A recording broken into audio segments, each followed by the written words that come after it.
Let's go, folks. Time for the Gibby Show. How you doing, baseball fans, and welcome to another edition of the Gibby Show, presented by Miller Lite, the official beer of Major League Baseball and the Gibby Show. I'm John Arezzi. Joining me, the two-time manager of the Toronto Blue Jays. He was a member of the 86 New York Mets, still the number one best-selling author on Amazon.com, and that is since April. Still number one since April. Amazing. The man who always tells it like it is, direct from hot San Antonio, Texas, the baseball lifer himself, John Gibbons. Gibby, how you doing? Smoking, Johnny, smoking. No, hey, I'm doing good. Another good day, good week in baseball. Yes. You know, just kind of it's getting that time of year. It gets really interesting. When trade deadlines coming up, and then everybody's making their push, and you're going to find out who's buyers and sellers. Then, of course, then you're going down the stretch, man. We're in with baseball. It matters in the beginning, but this is when people really get into it. Yeah, I think this week in particular, it's going to be high anxiety for all the organizations, and especially the players who may be on the cusp. Will I get traded? Will I be staying here? So this is going to be a very anxious week in the major leagues. Yeah, it is, and I think people don't understand when guys get traded. It can be tough to be uprooted. They may have been playing for a certain team for a number of years. Plus, they have families to worry about, things like that.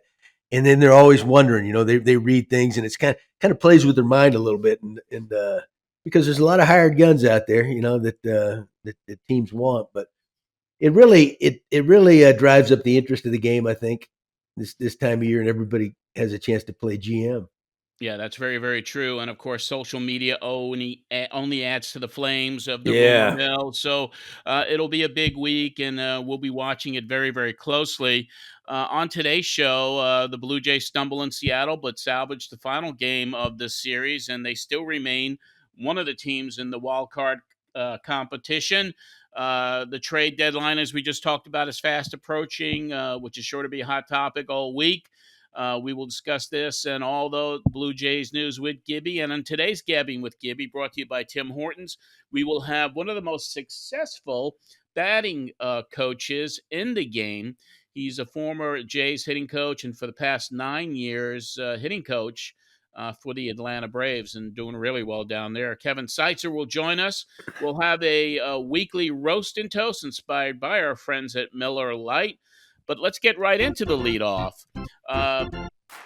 Gibby, the Jays finished off the weekend series in Seattle. They salvaged the final game of the 3-game set with a razor-close 4-3 win. All 3 games were decided by 1 run. There were thousands of Blue Jays fans there. 2 of the 3 games were heartbreaking losses, including that walk-off by Teoscar Hernandez, which kind of hit Blue Jays fans in the gut. But these two teams, there's this chemistry between them, and I wouldn't say it's like this intense rivalry, but there's something about the matchups between the Jays and the Mariners, and they don't seem to ever play a normal game. Yeah, you can see, things are ratcheted up for some reason, right? They're one's in the Western Division, the other's the Eastern Division, so it's like, there's not like that natural rivalry you would have, but obviously, looking back in my career, there was managing there. Seattle was always a battle out there. I mean, it's a tough place to play, and they had some decent teams, right?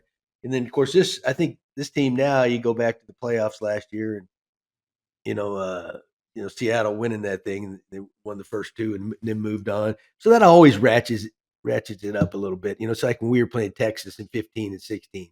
There was just something there because you met them in the playoffs, and and then old Teoscar, you know what? One of your old players, beat you that night, and then the next day hit a big double too. So, yeah. But that's kind of the way it works sometimes. Your old players, for some reason, come back to haunt you. Even Swanson struck out, I think it was Suarez with the bases loaded late in the game. He used to pitch for Seattle, right? So I don't know whether it's the motivation or just something brings the best out of guys. But both those guys are dominant players in the big leagues, and they just rose to the occasion. Yeah, and you add the fact that 20,000 Blue Jays fans are in the stadium as well. And it's similar to what I just saw in Boston with the Mets playing the Red Sox. And you have, almost 30 or 40% of the audience are Met fans. So it has that playoff type atmosphere. But the one thing that I have to ask you, John, is that obviously there was that bitter loss in the wild card last year. Can that affect the Jays that maybe they can't win a big series against Seattle? No, I don't think so. If that would continue, let's just say they got in the face each other in the postseason this year or something, or certain teams. I will say, like when I go back to 15 and 16, we beat Texas both years in the playoffs, right? Both rounds. So we Hmm. kind of had their number. In my mind, it became a mental thing, right? I don't think they're at that point yet. But they play tight games, right? They could go either way. We're a big hit, and Teoscar in this particular series, Teoscar got a couple of them, right? Uh, but they're those either one of those games could have gone. I mean, either way, right? Yeah, they were A all little, one run yeah, decided by one run. yeah. So, and it's always tough. I will tell you this: it's always tough going out to play in the East Coast. I mean, the West Coast. And then now they move on to California. That's always Yeah. tough. I don't care how good you are, and vice versa. The teams on the West when they go out the East, that's just the way it is. So that was a big game yesterday. Salvage that game. There's no doubt about it. And Yeah, then they now needed move that on win. to They L.A. needed that win. Yeah, Yeah. yeah. Now go down there and play well down there in L.A. Hold your own anyway, and Mhm. then head back home for some home cooking. Yes. Yes, indeed. So, should be another big week for the Jays. They did, make a kind of surprising, roster move, before the Sunday game. Nate Pearson was optioned to AAA, and that made way for lefty Genesis Cabrera, who was acquired on Friday from the St. Louis Cardinals. Cabrera is 26 years old. He was 1-1 with the Cards with a 5.06 ERA in 32 games. Pearson had given up 6 runs in his last 2 appearances, including the game on Saturday, the 9-8 loss to the Mariners. Uh, but he's 5-2 with 29 appearances, and he posted a 4.75 ERA. There are reports out there that say that he's going to be given time to work on his breaking pitch down in AAA, and that he's expected to be back with the Jays this season. Was that surprising to you? And did you agree with the demotion of Pearson to Buffalo? Well, you knew they had to make a spot for Cabrera, when they picked him up, so somebody had to go. Yeah, but I didn't expect Pearson, but then he had that tough outing, um, simply because he's been one of their go-to guys, right? Yes. And especially when he came back up, and the talk was how good his breaking ball had become, slider, and apparently that's deserted him, I guess, and that's behind this move here. Or there's always things like when different players have options. The other guy, but it had to be a bullpen guy. But certain players have options you can use. Certain players don't. Right. So sometimes that factors into it. This apparently, I guess, came from a performance standpoint, and they had to, Yeah. they had to clear a spot for Cabrera because it is kind of surprising because he'd been a go to guy for him. And this you got to remember one thing from a player's standpoint, a bullpen guy's standpoint. This is the time of year they're starting to run on fumes, man. They get used, Hmm. especially in today's game. They get used all the time, right? And Hmm. these guys are max effort guys. They're high velocity guys. It's like when we talk about the starters getting yanked early, right? And everybody judges, well, is that a smart move, good move, bad move? Well, then nobody even thinks about the boys down the bullpen going, "What do we do? Come on, now give us a break." Every Yeah, day, the starters are going yeah. 4 or 5 innings, and all of a sudden, here we go again. they're Santa they're Barbara. saying, leave him in, leave him in, leave him in, leave him in, and he gets yanked, and here they come, and then they can't. Their knuckles are dragging the ground. Yeah, but But he'll be back. Yeah, He'll be back.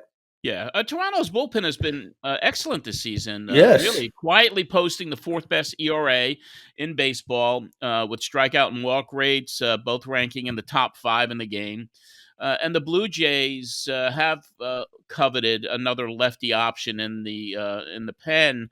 So now I guess Cabrera gives them that option. It'll be interesting to see how this guy does.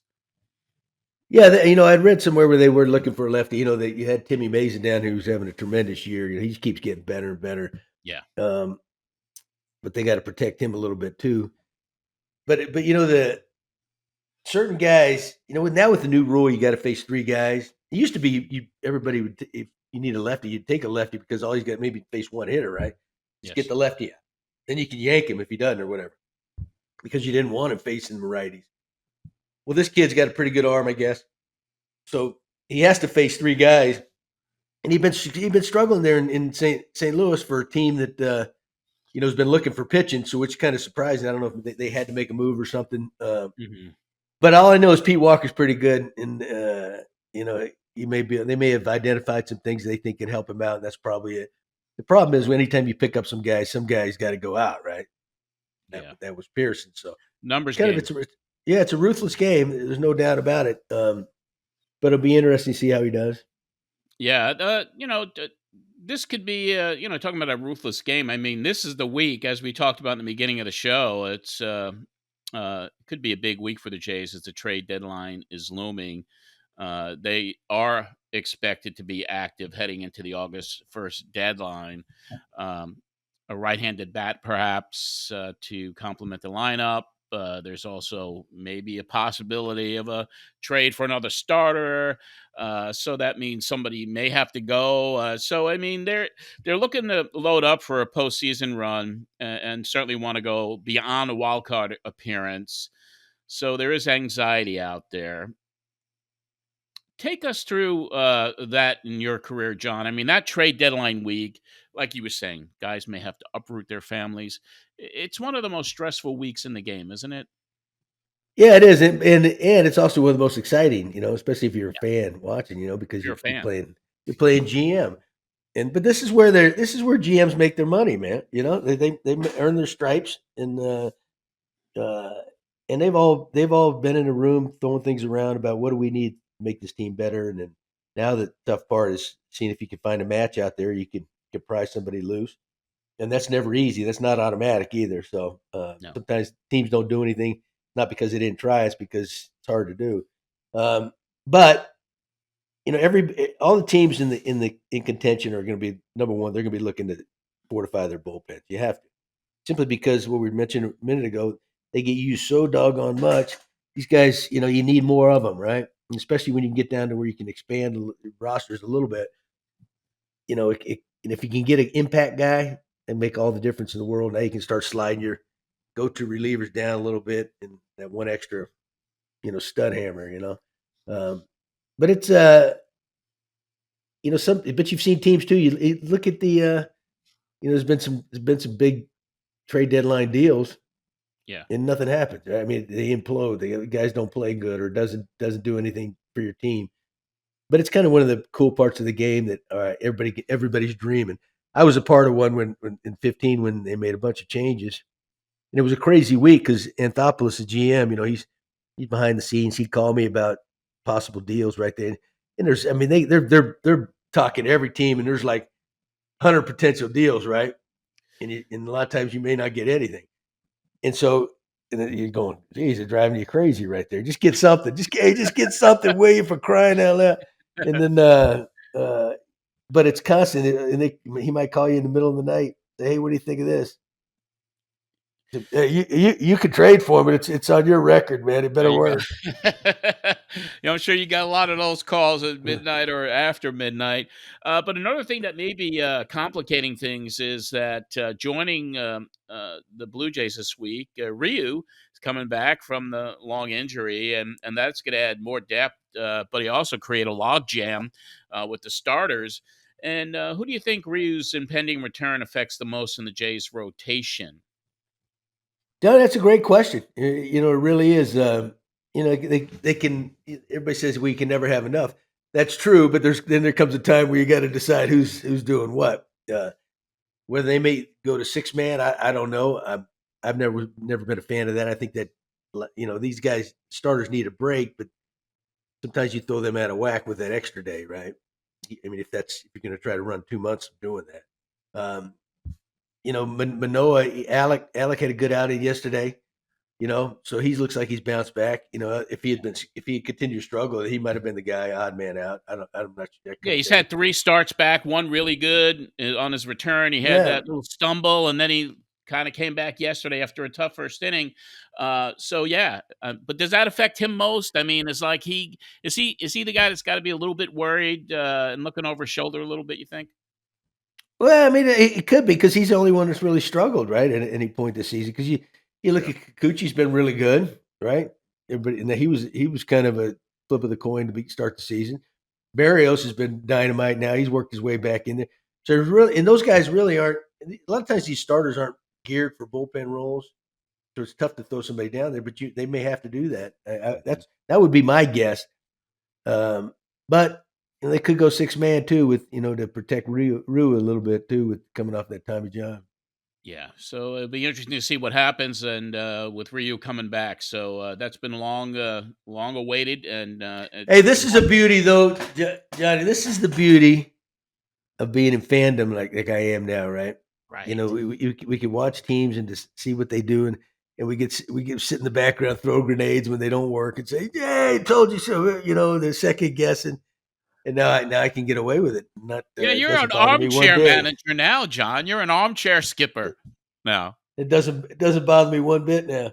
Right. Now you're relaxed at least, and, speaking of being relaxed, I mean, you're Have a Miller Light while I'm doing it, exactly. brother. You're listening to the Gibby Show presented by our friends at Miller Lite, and the armchair manager, the skipper of his own domain. You're the skipper now of Waylon and Willie, and I'm sure that you love to have those Miller Lights because it's a light beer that really tastes like a real beer.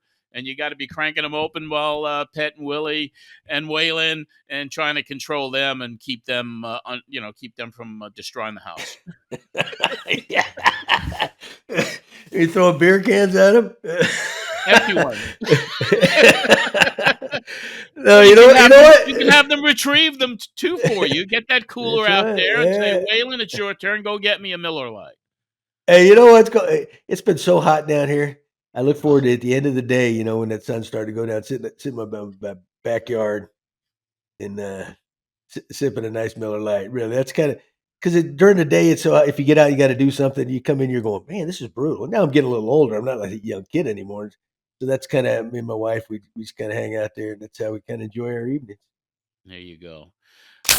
Corner booths, sticky floors, weekdays that feel like weekends. You never forget the way some things taste. Miller Lite, great taste, 90 calories. Tastes like Miller time.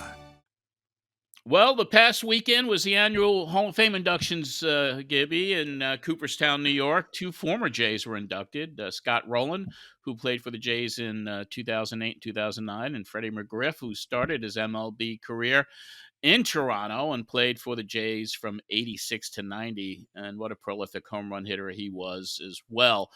So I'm sure you had an opportunity to see the Hall of Fame inductions and these great guys that were inducted into that hallowed hall. Just wanted to get any recollections of Roland and McGriff from you because you knew them both. Yeah, Johnny, I tell you what, knowing both, you're not going to find two better guys, right? And two great players, right? I mean, but they encompass it all. Just good, hard nosed, uh, class guys. Good family guys. Everything, right? And but I played against Freddie in the minor leagues when he's coming up with the Blue Jays. He hit the farthest home run I've ever been behind the plate. He hit it the old, I think it was called MacArthur Stadium in Syracuse. He hit one over the light tower. I'm going, Mike, you got to be kidding me. Anyway, the story I get up with when the Blue Jays, traded, when they made the trade with the Yankees, they kind of fleeced the Yankees, right? Because You did.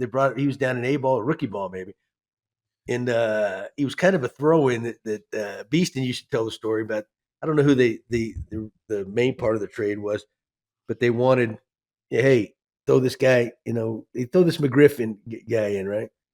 And then I guess Steinbrenner and those guys were around then. Yeah, they weren't going to let that hold up the trade, right? Kid down a rookie ball. Now look, right? I That's kind of know. the beauty of this game, And then Scotty Rowland, another Hall of Famer. I tell everybody, Hall of Famer got me fired. They said, "Get you fired, see?"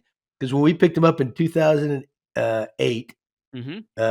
it was him and David Eckstein, right? They're coming over from the Cardinals. They're going to spring training, he's taking ground balls and took a ground ball right off his nail and pushed it back. So he started the season for the first month on the DL, right? Bad injury in there. So a couple months in, I get fired. So I said, well, he got me fired. If he'd been playing, we'd have been that much better. I might still be there for crying out loud. So I told him that. But go. another just two great competitors, two good guys, and two ex Blue Jays. I tell you, the Blue Jays have had a few Hall of Famers roll through that town. Yeah, and they paid tribute to the Jays. Both of them did yesterday, and they were those speeches yesterday really honored their families and those who brought them up and helped them along the way. So no egos there, and it was great to see both of them get inducted in the Hall. Yes, it was. That'll wrap up the leadoff, and now it's time for Gabbing with Gibby, brought to you by Tim Hortons. New smoky honey bacon breakfast sandwiches are here at Tim's. They're sweet and savory. Then a twist on your breakfast faves, made with new double smoked bacon and glaze made from 100% Canadian honey. It sounds great. Try one today at participating Tim Hortons restaurants in Canada for a limited time. I want one right now. Hey, Tim's don't let up, do they, man? They just keep firing different stuff out there all the time. Every week, something else, something great. They got some mad scientists behind the scene, man, coming up with all these great recipes. It's like that one great ideas. Good, though. I got a smoky honey bacon breakfast sandwich, man. Oh, I'm right with you, dude. I might have two. There you go. Today on Gabbing with Gibby, brought to you by Tim Hortons, we bring on one of the best hitting coaches in the game. For the past 9 years, he's been with the Atlanta Braves organization, overseeing that amazing group of hitters there, and has done it for the last 9 years. And this year, no exception. What a team the Braves have compiled. And during his career, he also coached for the Kansas City Royals, the Arizona Diamondbacks, and spent time with the Blue Jays. As a player, he played for the Royals, Milwaukee Brewers, Oakland A's, and Cleveland Indians. Runner-up for Rookie of the Year in 1987, made the AL All-Star team that year, and a lifetime .295 hitter. Let's bring on Gibby's good friend, Kevin Seitzer. Kevin, how you doing? Good. How are you guys?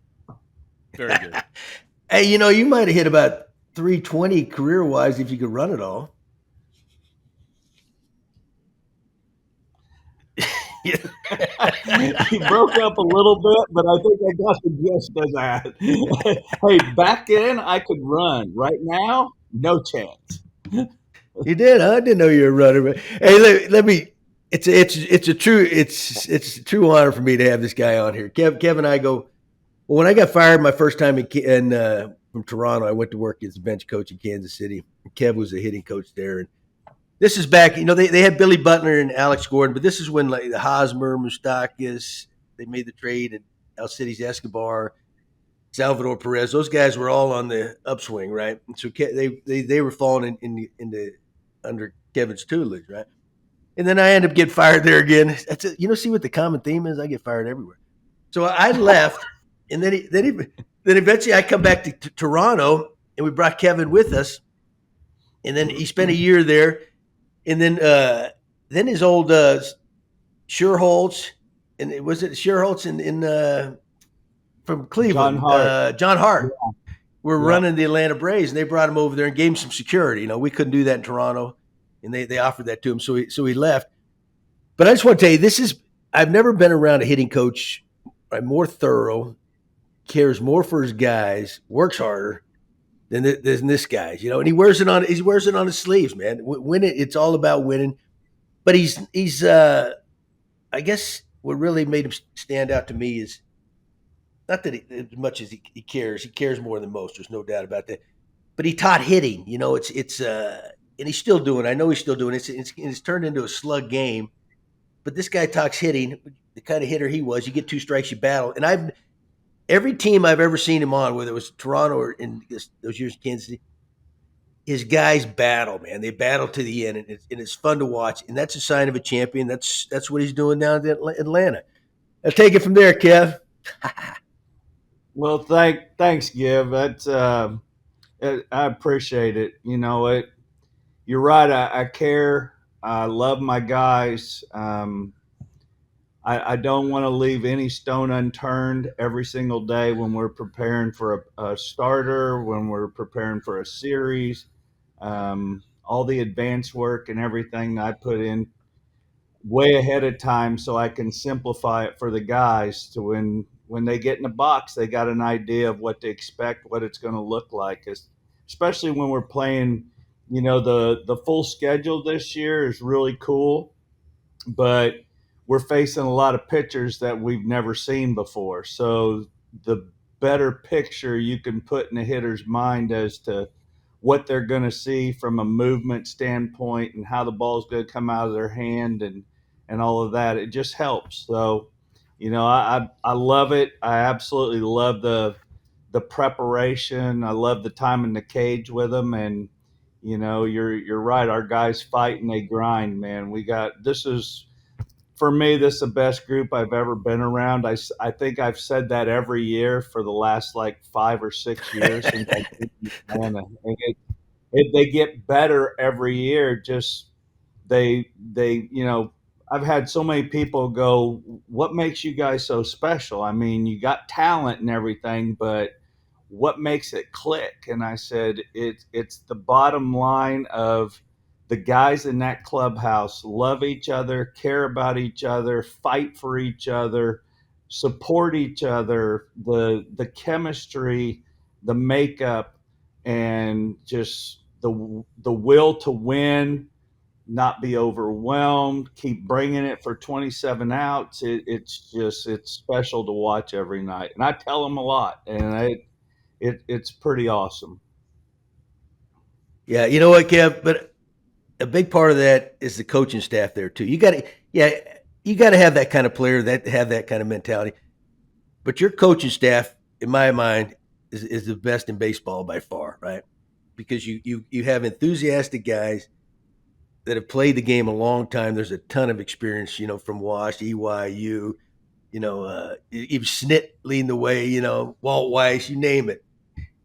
There's something to that, the experience level. Yet you guys are all smart enough to adjust with the game and things like that. And so when I watch it, I guarantee you that you got credibility. The old street cred they talk about from the get go. And I guarantee you that's a big part of the battle because every one of those guys I just named was that kind of player, right? Right. Yeah, I mean 100%.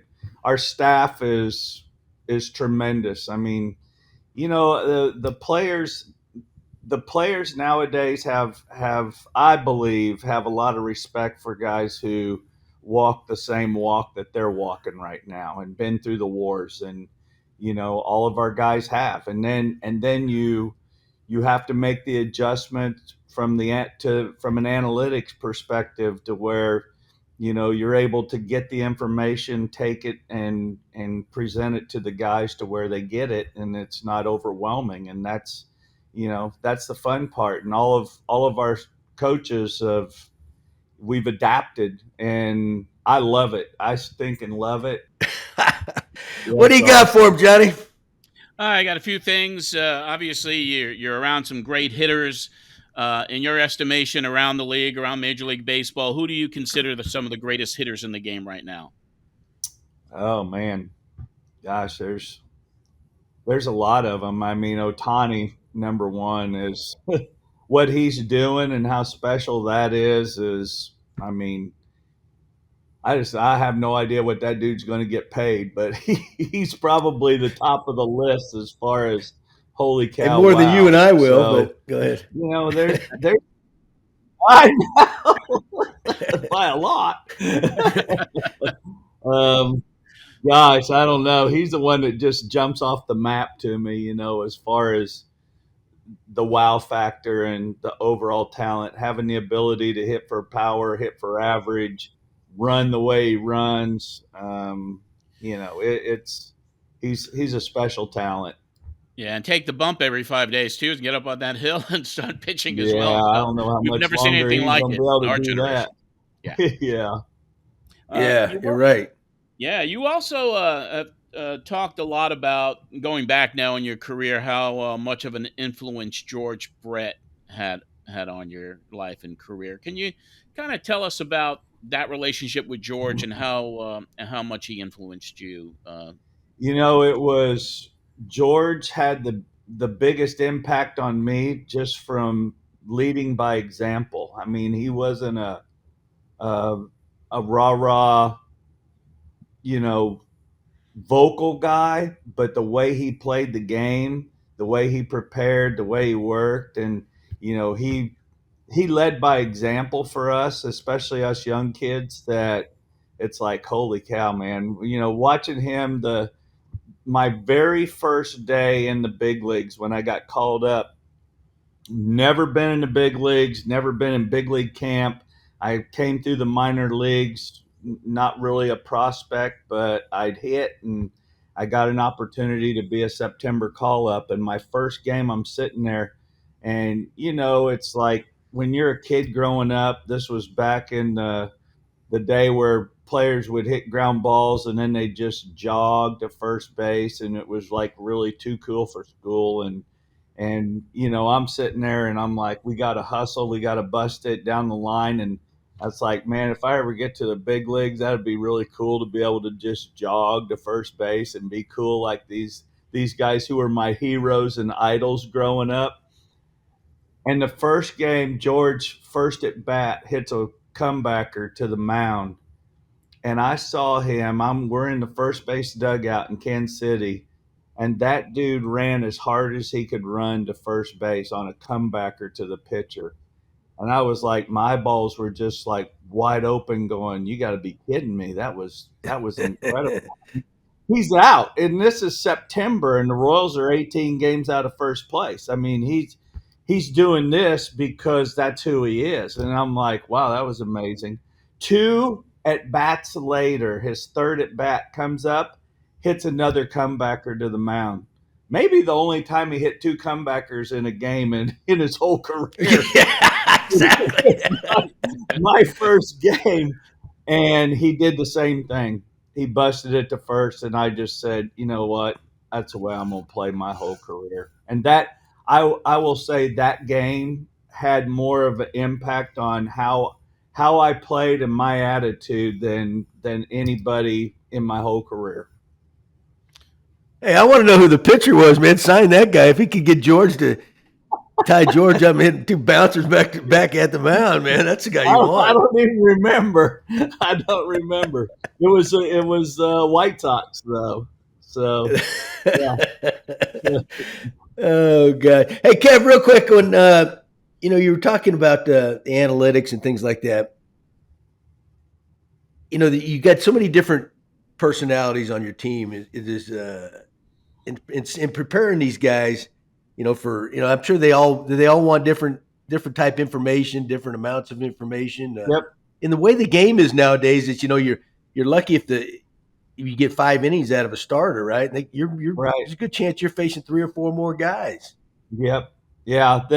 Every guy wants something different. I mean, there's a couple of guys who want as much as you can give them, and then there's some, just give me a little this and this and this, and then there's some who just go, I want to know what his velo is on his heater and what's his 2 pitch, and I know who wants what, and that's every day we do our thing. When I have the first day of the series, we'll have our hitters meeting, and we'll go over the whole bullpen, show video. I do what their fastball velo is, and then their secondary pitches, and they just sit and watch the clips. And we have every pitcher in the bullpen throw 3 pitches of each pitch. So if he's fastball, slider, change, they're going to see 3 fastballs to a lefty, 3 fastballs to a righty, 3 changeups to a lefty, 3 changeups to a righty, and then 3 sliders to a lefty and a righty.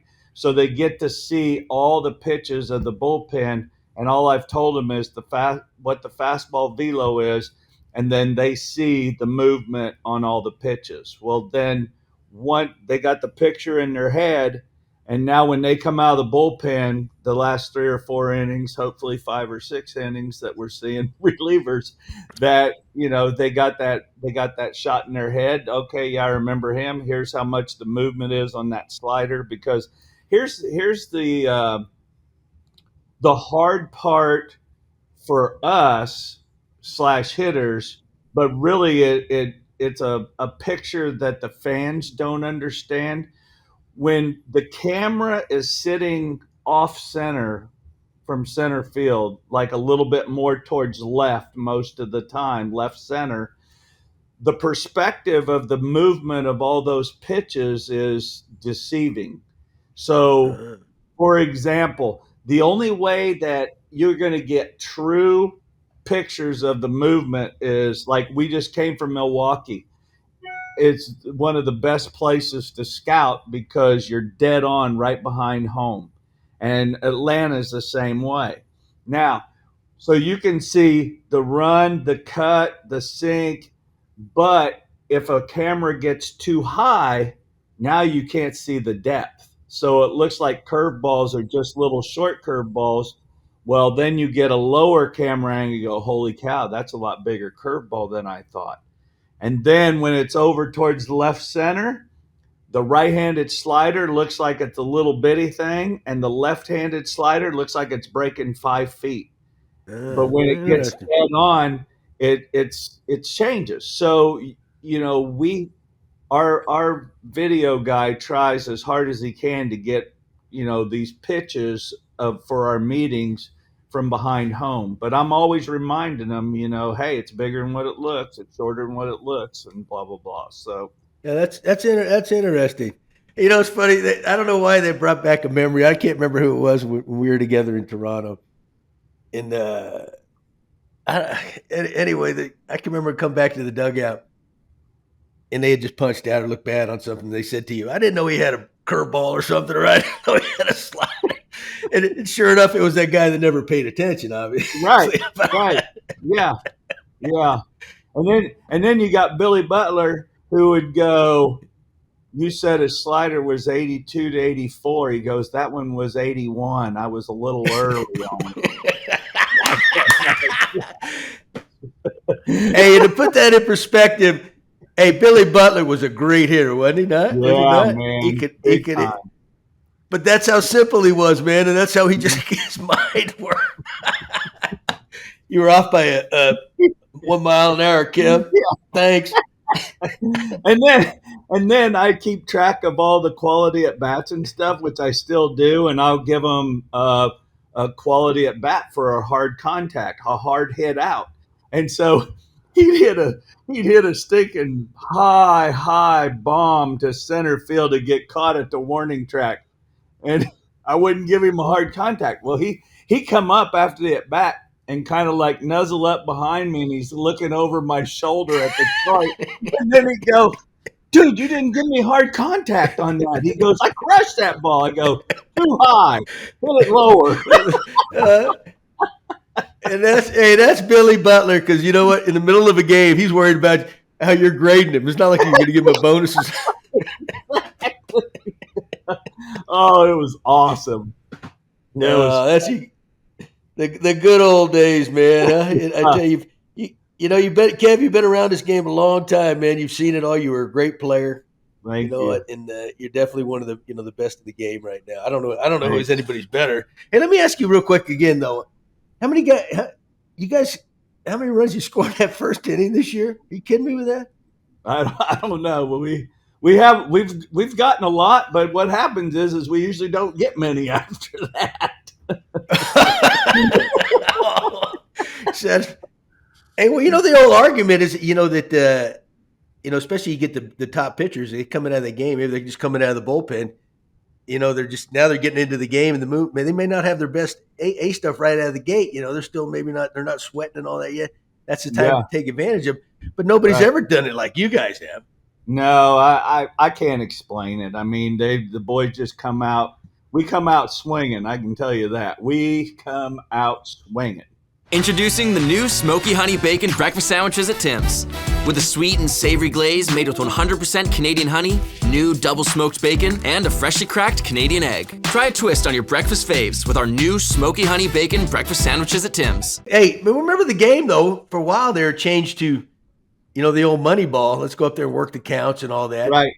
And then then there was your old timers. The argument was, no, you got to be aggressive, right? And it's a lot of it has come back to being aggressive again. I take it. Yeah. So my first, I don't know, 6 or 7 years as a hitting coach, it was, hey, we got to grind the starter. We got to get the pitch count up so we get to the bullpen. We got want to, not necessarily go up there looking to walk, but we can't just go up there just hacking at everything. And then, I don't know, probably 7 or 8 years ago, 6 years ago, I went to, it was Snit actually. It was probably his first year here. And I just said, look, I go, this working the count stuff, I go, I don't know if that's a good idea, because what comes out of that bullpen is usually firing nastier than the starter that we're facing. So the quicker we get into that bullpen, the more difficult we're going to make it. And if we go up there getting after that starter and he's got a low pitch count, well, look at the numbers of what starters give up third time through the order. That's why a lot of these analytical teams don't want their pitchers facing a hitter the third time through the order, because that's when hitters got a good idea of what he looks like, and then they start whacking him. So we got a better chance to get to a guy, a starter, if he's got a low pitch count. We're in the fourth, fifth inning, it's third time through, and here we come. So, if we ain't banged them already in the first, we got a chance to get them third time through. But we're hacking. Hey, let me ask you a question. I don't think anybody knows the answer. And you're talking about the olden days versus the modern game. When you look at the number of innings the all time great pitchers, the Hall of Famers, used to throw, and the complete games and things like that. So they ain't worried about third time through, fourth time through, sometimes fifth time through if there's a tie game. What do you think? Why do you think things are different? And naturally, more guys throw harder now, and you see more. You see more, maybe 4 or 5 guys a night. That's difficult on a hitter and all. Is there any logic behind that, or is it, or was there more finesse, more skill the old timers might have had, or they might have been able to weave their way through? You got any thoughts on that at all? Yeah, I think you're right on it. I think there was more finesse to the game. They weren't. I mean, now it's like you got max effort to almost max effort on every pitch that these pitchers are coming out when they get on the bump, and then you got these pitchers that have been, I don't want to say catered to, but they've been on pitch counts their whole life growing up, and so they never have the ability to do two things: that's get stretched out and be able to command pitches to where you don't have to max effort in order to get hitters out. All you got to do is hit spots. Well, people don't focus on hitting spots anymore. They want nasty, filthy versus command, and so it is what it is. But it'll never be the way it used to be. I mean, I think Kansas City, when I was there, Dennis Leonard was still pitching when I got called up. And I heard something that one year he had like 21 complete games or 22 complete games in one season. It's like, holy crap. But they were throwing 150 pitches when they needed to also. And they were throwing strikes, and they were getting early contact, to where you can keep your pitch count down when you're pitching to soft contact instead of trying to punch everybody. Yeah. So that's well, one thing I know, your style of coach, right? And it goes back to your playing days and when I was with you. Strikeouts are so high on these guys nowadays, right? I mean, naturally you're facing everybody. Everybody throws 100 with nasty breaking balls. But you used to teach, hey, there was. Not I'll give away all your secrets, but with 2 strikes, it's time to battle, and we're going to shorten the fields and things like that. And I'm sure you're still doing that. Obviously, when your offense scores like you do, when you get that, you guys are productive. Whether it's no strikes on you or 2 strikes on you, more than most teams, I will guarantee you that. Yeah, we punch out way more than I like, but we also do major damage. So yeah, I mean, two-strike approach, you can't come off the fastball. You got to shorten up. You got to try and grind oppo in order to be able to see the secondary stuff and have a chance to check off of it and stay on it when it's a strike. So, that's two-strike approach. But at the same time, when you got hitters we got guys that are swing and miss guys. So, it's not, the game's changed a lot, and I don't think it's like everybody's trying to hit home runs, but everybody's not a little short, no pop contact dude just trying to put the ball in play. We got guys that are out to do slug, and you want to drive the ball, and punch outs are part of it. And we do our more than fair share. It's like, well, do you like punch outs? I'm like, heck no, I don't like punch outs. It's like, they're like paper cuts. It's like every time you get one, you go, oh, that hurt. And then by the end of the game, you look down, you're standing in a puddle of blood. It's like, that ain't any good. Hey, then when you see a kid like Arise down there with Miami, man, and going, what is this guy? He's some freak, where he's really good, obviously. But those guys, that type of hitter, everybody didn't hit 350, 370s, whatever it is. But those were commonplace, a lot of those guys, Yeah, he's impressive, man.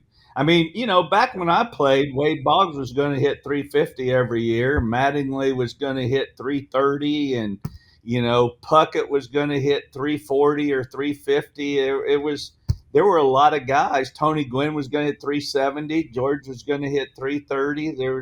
There were just lots of guys who could just rake, and it was, there were good hitters back then. Yeah, different style of game. Johnny, what do you got for him before we have to let him go? He's got to go get some lobster. Oh, yeah. A couple of things. Obviously the Blue Jays and the Braves got a chance to play each other. Braves did, Blue Jays kind of beat them over a 3-game series. Yeah. Thanks, John. Appreciate that. No, but hey, I didn't say it. Your analysis of the Blue Jays. Obviously we're in a tough division in Toronto. It's probably the toughest in the game. But give us your assessment of the Blue Jays in 2023. Yeah, well, you said it. They pounded us. They swept us, and here's the other thing that's really funny. Austin Riley, after we left that series, he goes, every year, he's like, over the last 4 years, he's like, I've never won a game against the Blue Jays. And I'm like, really? He goes, well, you haven't either. And you said, hey, don't ask me. Don't tell me that. Tell Snitker that he's counting. I'm like, I didn't realize we hadn't won a game since Austin had been in the big leagues, and it's like they're tough, man. They got good pitching. They got a really dangerous offense. They fight. They grind. There's a lot of similarities to us. They may not have the thunder that we have from a home run standpoint, but they got some dangerous dudes in that lineup that. And then you got a couple of guys that are having tough years, but they're still scary in the batter's box. So I love that team, man. I watch them, I follow, and it's they're a fun group to watch. It would be a great matchup at the end of the season, wouldn't it? In the World Series? Yes, sir. I think we might win our first one for a while. Hey, I actually picked that at the beginning of the year to meet, I'm a little bit of a homer too, because I'd spent all those years in Toronto, and I just finished working for Atlanta, so I had to be a homer, But it could happen though. Smart men could pick that. Please, God, let it happen. Hey, Kev, before we let you go, pal, for all the parents out there and the young hitters, like I said, as far as a student of hitting, I've never been around anybody any better, in the hard work and the smart way of thinking than the way you coach.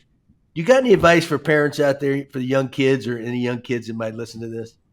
Yeah, so this is for little kids. I had indoor baseball training facility for 21 years with Mike McFarland. We did lessons, instruction, and all of that before I got back into coaching in the big leagues. And so we would have our lessons, and and up until like 10 or 11 years old, parents would say, give me a piece of advice. I mean, what should I focus on with my kids?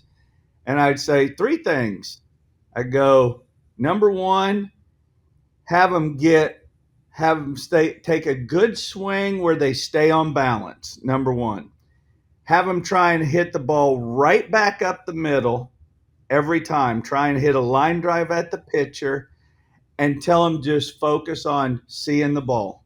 That's it. Watch the ball, stay on balance, try and hit it right back up the middle. Those are three things right there. And I mean, because as kids really focus on hitting the ball back through the middle, they start to be able to it helps with their timing, it helps with their pitch recognition, it helps them repeat a good path to where they stay inside the ball and they're not getting long and around the ball.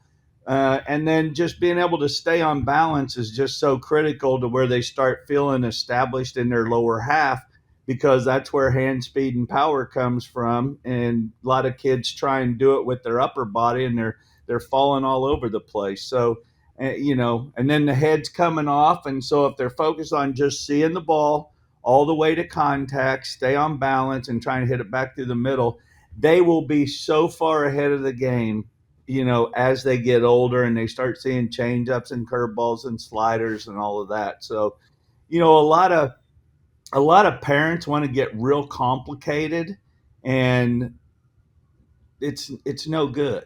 It's no good, because the big thing for me is you want to fix the problem, not the result of the problem. And so a lot of times parents will go, oh, well, look, you did this. Well, why did he do that? Was it because he just has that problem, or was he trying to do this or this, or thinking this or this? And so, you just got to be careful, because sometimes you can throw other stuff out of whack trying to be proactive and being too technical from a mechanical standpoint.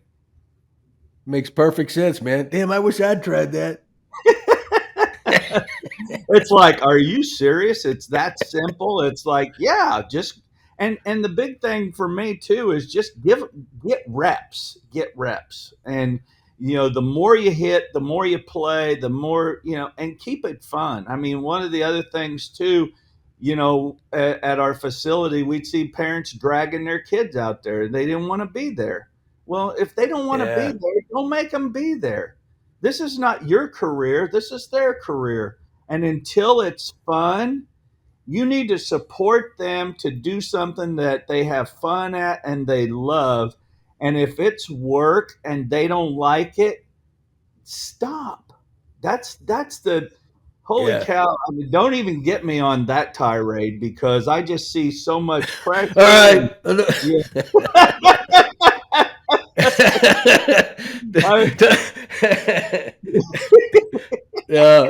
Kevin, hey, that is so true though, man. Because I'd even go back and watch games when my kids were playing. I would go down the right field line and watch a game, because I couldn't sit there and listen to what all these parents were saying. I'm going, right. Man, no wonder the kids hate the game, man. All they want to do is